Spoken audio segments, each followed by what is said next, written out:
Salut! Bienvenue pour une nouvelle vidéo sur la chaîne. Je vous pose 2 petites minutes pour vous expliquer une mise en contexte. J'ai travaillé sur le tableau que vous voyez ici pendant plusieurs semaines. C'est un cours que j'ai pris en ligne auprès d'une peintre allemande dont j'aime énormément le travail, qui s'appelle Ljoba Bruckner. Je vous mettrai tous ces liens dans la barre d'infos.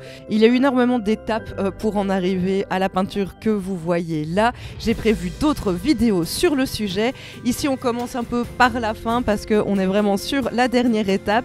Mais le reste des vidéos vont arriver dans les semaines qui viennent. Comme d'habitude, si mon contenu te plaît, n'hésite pas à t'abonner à la chaîne, à liker la vidéo, à la partager et également à me laisser un petit commentaire. J'y réponds toujours avec énormément de bonheur. Je vous laisse avec la vidéo.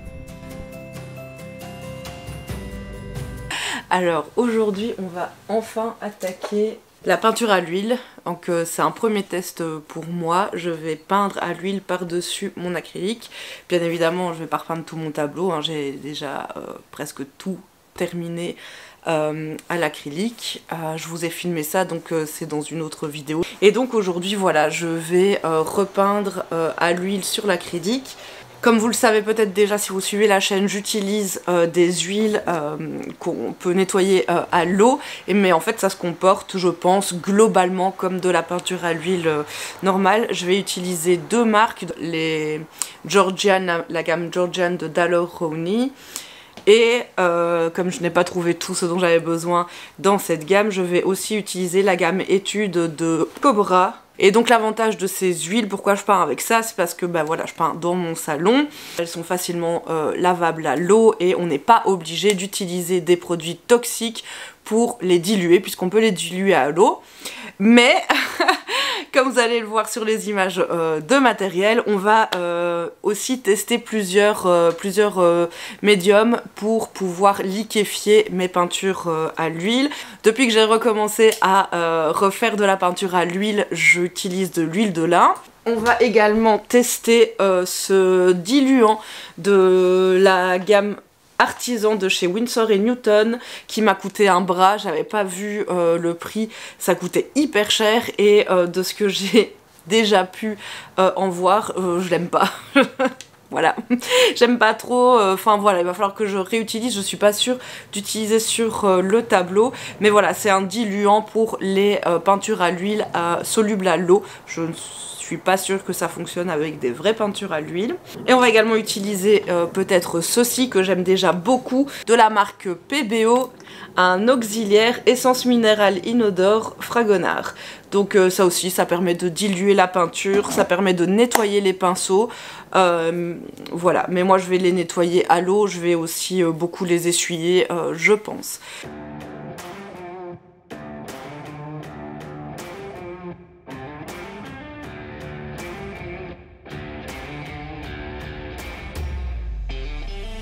Avant de me lancer sur ma toile, j'ai quand même décidé de faire un petit essai avec donc ces 2 nouveaux diluants que je n'avais encore jamais testés. Comme je le disais juste avant, vraiment je ne vous conseille pas le médium Winsor & Newton, le thinner. Franchement, j'ai pas du tout aimé. Je pense que c'est assez parlant sur les images. Il dilue effectivement la peinture, la matière.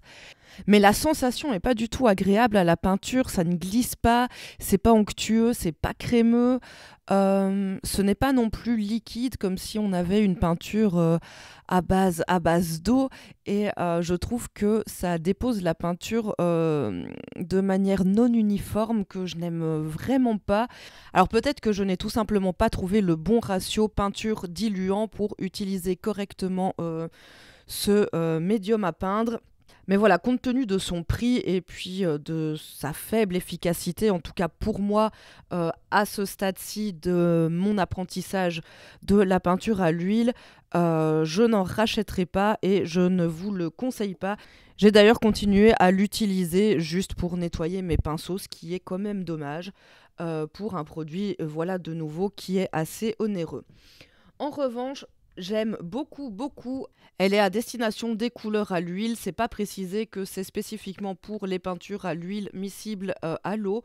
Donc je suppose que ça fonctionne pour tout type de peinture à l'huile. En tout cas, moi j'ai énormément apprécié.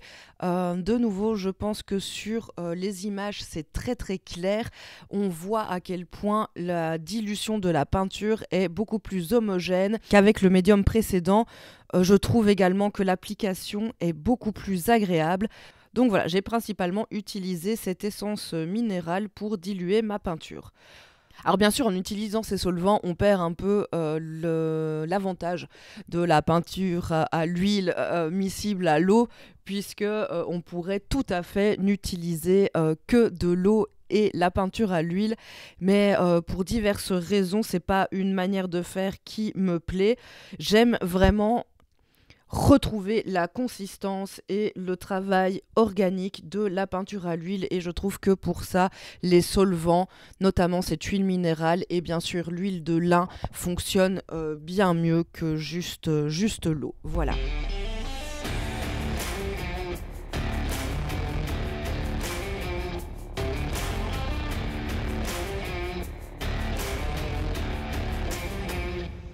Voilà, je suis un peu fébrile, je vais dire, parce que c'est la première fois que je vais faire ça. Et alors l'idée, comme je l'ai dit, c'est pas de tout repeindre, puisque vous voyez, j'ai déjà pas mal avancé, donc je vais essayer d'être la plus précise possible sur les couleurs dès le départ.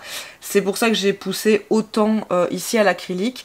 Je sais que je vais repeindre tout ce qui va être la peau, au moins le visage, le cou, le torse, cette main qui est très importante et ce bras qui est pas fini. La main et le bras ici, peut-être que je laisse à ce stade pour avoir aussi différents rendus, puisque c'est moins important et je peux peut-être le laisser juste à l'acrylique. Je vais faire tous mes mélanges de couleurs là-dessus. C'est des toiles, un paquet de toiles que j'avais trouvé chez Action. Comme ça prend du temps à sécher, etc. Ce sera plus simple. Je jetterai tout simplement la feuille à la fin de ma session. Je ne vais pas utiliser énormément de couleurs. Je vais me réduire au maximum, comme je l'ai fait d'ailleurs tout au long de la construction de ce tableau avec mes acryliques. Je vais utiliser évidemment du blanc. Je n'ai pas de noir, mais j'ai du gris de Pain que j'utiliserai si nécessaire. Je me suis racheté, parce que je n'en avais pas dans le set de Georgian, du bleu de Prusse. C'est un bleu que j'affectionne particulièrement et que j'utilise souvent, beaucoup. Donc j'en ai acheté. Il me sera sans doute utile dans la peau pour venir créer ces rouges un petit peu plus violets, un petit peu plus fuchsia. Qui s'oppose au rouge un peu plus chaud, un peu plus orangé qu'on va retrouver dans la main, le nez, les oreilles. Mais j'ai envie de jouer avec ce contraste chaud-froid même dans la peau pour lui donner un air un petit peu plus intriguant, peut-être un air un petit peu plus inquiétant. Un jaune cadmium, tout ce qu'il y a de plus basique. Je vais également utiliser ces deux rouges. Donc un rouge de cadmium pour avoir un rouge plus chaud et un cramoisi d'alizarine pour avoir un rouge plus froid. Voilà, et je vais faire les mélanges à partir de ça uniquement. Je vais également en profiter pour corriger encore son visage, aligner, descendre en fait ici le sourcil, encore un peu descendre l'œil pour réaligner un peu son visage. Peut-être que je peindrai également la chevelure à l'huile, je ne sais pas encore. Donc voilà, c'est parti!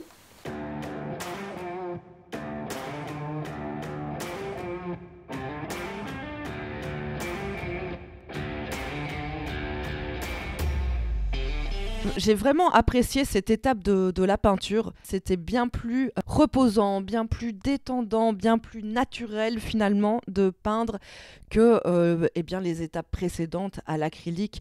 Là, on est vraiment juste dans le plaisir, étant donné que les étapes de construction et les étapes où on se pose beaucoup de questions ont été créées précédemment. En tout cas, ça m'a vraiment donné envie de creuser le sujet et de continuer à tester cette technique de mix média finalement.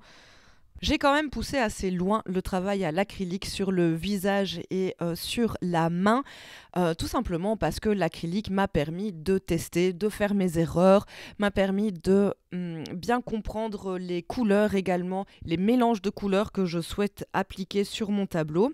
J'ai vraiment utilisé l'acrylique comme une étape de test, de recherche, d'essai et d'erreur.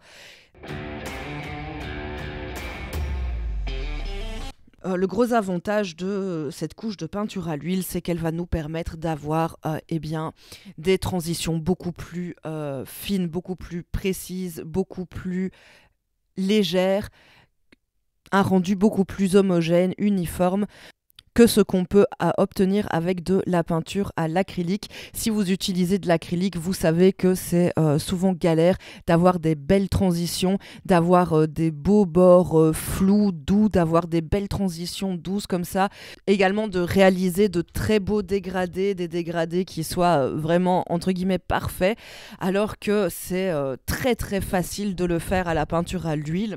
Finalement, ça demande moins de travail que l'acrylique pour avoir un résultat bien meilleur. Au niveau de la technique pour l'huile, vraiment ça a été très simple. J'ai d'abord commencé par poser une première couche de peinture à l'huile, donc diluée avec mon essence minérale, pour recouvrir tout simplement toutes les zones du tableau que je souhaitais recouvrir. J'ai déposé les différentes couleurs là où j'estime qu'elles devaient aller. Et je suis venue dans un second temps faire un travail d'estompe, de sculpture du visage en ajoutant au fur et à mesure d'autres couches avec de la peinture sortie du tube, donc sans adjuvant, ou alors avec de l'huile de lin, puisque en peinture à l'huile, il est impératif de toujours travailler gras sur maigre. C'est d'ailleurs un point d'attention auquel je ne suis absolument pas habituée à l'acrylique, évidemment. Je ne suis pas certaine d'avoir respecté à 100% cette technique du gras sur maigre, même si c'était toujours évidemment dans un coin de ma tête. Je voulais vous toucher à un petit mot au niveau des pinceaux que j'ai utilisés. Je ne sais pas si c'est parce que j'ai récemment repris la pratique de la peinture à l'huile ou si c'est quelque chose qui est partagé par de nombreux artistes. D'ailleurs, n'hésitez pas à me faire un retour de votre expérience en commentaire. J'ai vraiment l'impression que finalement la qualité des pinceaux importe peu pour la peinture à l'huile, tellement elle est riche, tellement elle est crémeuse et tellement elle s'applique tout facilement, tout naturellement. Je vous reparlerai de pinceaux et je vous présenterai des pinceaux coup de cœur dans une toute prochaine vidéo. Mais ce que je voulais mentionner ici, c'est que j'ai principalement utilisé des pinceaux à poil dur pour déposer la matière sur mon tableau. Ces pinceaux à poil dur m'ont également servi pour une première passe de mélange des couleurs, pour commencer à créer les transitions entre les différentes couleurs sur la peau.